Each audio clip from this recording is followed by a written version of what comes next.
is not transphobic to acknowledge the reality that being born female entails a unique set of experiences that cannot be replicated by simply identifying as a woman.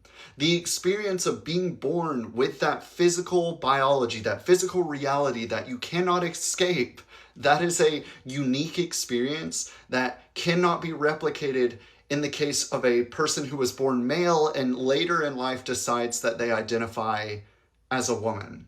That is not, those two experiences are completely distinct.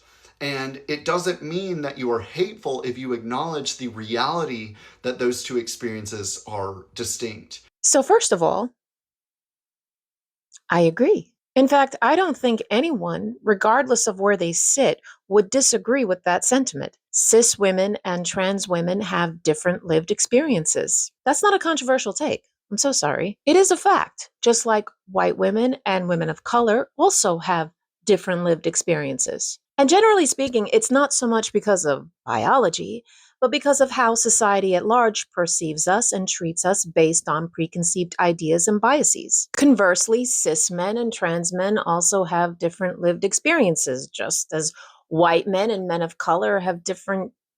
Yeah, welcome to the bandwagon. We've been saying this for years. Whatever privilege or handicap we individually have or are perceived to have will inevitably result in our diverging paths as we walk the world as women.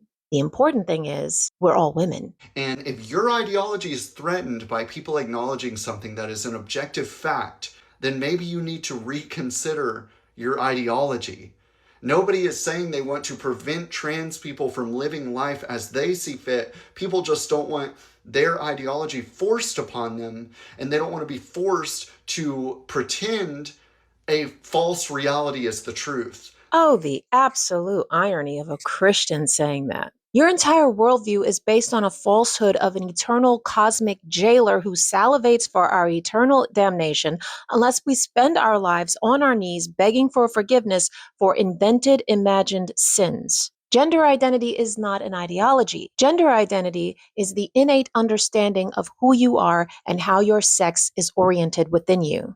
Your religion, on the other hand, is most definitely an ideology.